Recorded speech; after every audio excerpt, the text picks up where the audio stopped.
January 6th committee continued their one-sided hearings this week, all with the goal of tying former President Trump to the Capitol riot, harassing and arresting those close to the former president, like his former advisor, Peter Navarro, who has now pleaded not guilty to contempt of Congress. And this all begs the question, what is the next move for the January 6th committee? And let's welcome into the program Newsmax senior national security analyst and former U.S. ambassador to Germany under President Trump, Ric Grenell. Ric, great to see you this weekend. So what's the end goal, in your opinion, for this January 6th Select Committee? What can we expect from them next? I don't know, maybe a full-on musical on Broadway. This thing has become a total joke. To have these hearings, you literally have to suspend what Donald Trump said. He was quite clear about peaceful protests. And isn't that what we constantly heard from the left when the BLM riots were going on? I mean, you could see fire and riots behind individuals who were saying, behind me is a peaceful protest. Look, all of Washington, D.C. is living in its own world. And no one has to tell you that because you're living in that circus and you see it constantly. But the rest of us on the outside, the rest of us in America, are really looking at what's happening. And we see elements of fascism and totalitarianism beginning to take hold in Washington. It's why, Logan, first and second generation Americans have become conservative. The counterculture revolution is now conservative because if you think about this, all of Washington, all of the bureaucrats there, the deep state, big tech, corporations, universities, they're all the same thing. They're all for the Democrats. It's all one big groupthink from the people in power. And so those of us who are on the outside are looking at what's happening and saying they're living in their own world and a day of reckoning is coming. And what I mean by that is election day, when I think we take back the House and the Senate, and then 2 years later, there's going to be a Republican roaring back into Washington. And at that point, I think we just go for broke and we start cutting government down to size. Now, let's look at history, Ric. How do you think this either compares or contrasts to McCarthyism and Hugh Act, this January 6th committee? Look, I mean, go no further than the Speaker of the House literally handpicking who would be on the committee for the opposition. We hear a lot about disinformation, but what they really mean is dissenting information. They're trying to crush dissenting information, anyone who disagrees with them. And so those are elements of fascism. And first and second generation Americans, like I said, they are the ones who are the canaries in the coal mine seeing what's happening. And so we need to start calling this out outside of Washington, and we need to stop expecting that those in Washington are ever going to see it.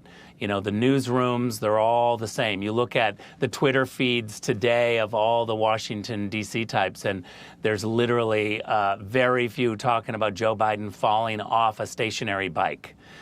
They just are trying to cover for the ruling party wherever they can. It's a joke. Well, let's go to that for a second. I mean, President Biden fell off the bike today, and when I initially heard this story, it seemed like he was in motion, maybe going 20, 30 miles an hour downhill or something.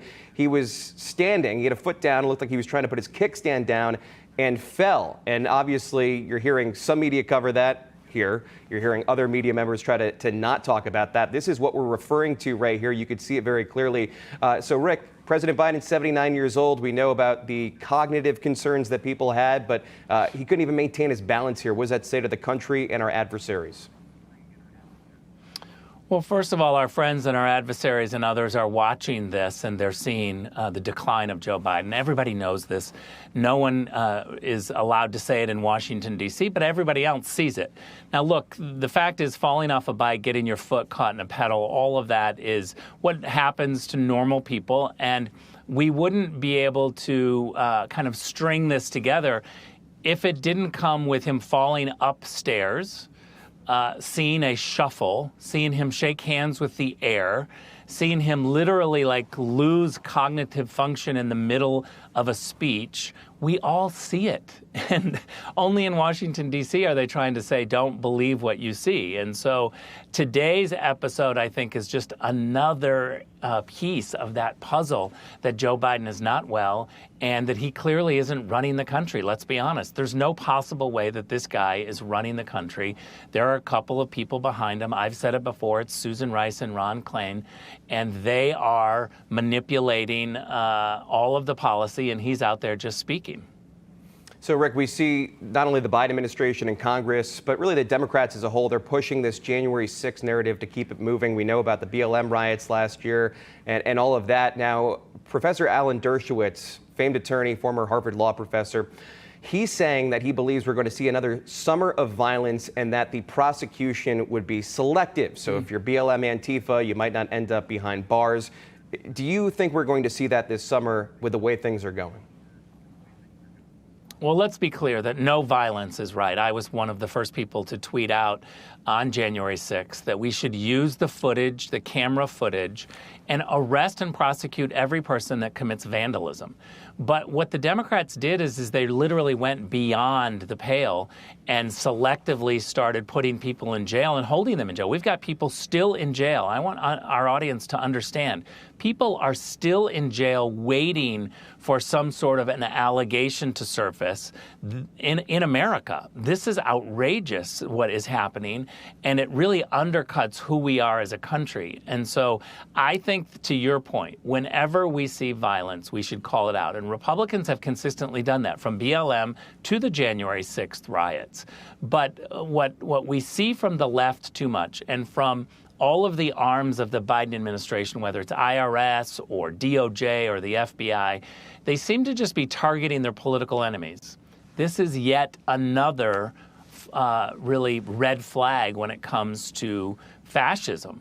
And what I hear constantly from first and second generation Americans is that they're terrified of what's happening. Let me give you one more quick example of how irrelevant the January 6th hearings are. I saw, surprisingly, a report from NBC out of Nevada, where they had gone to the two most populous counties in Nevada, asking people, are you watching the January 6th hearings? And they literally said, not only am I not watching, but I've decided to vote for the Republicans because of what the Democrats are doing to this country. Well, if that's the case, that's some pretty big backlash. And if that's in Nevada, it could happen elsewhere. Ambassador Ric Grenell, thanks for joining us tonight. All the best. Thank you.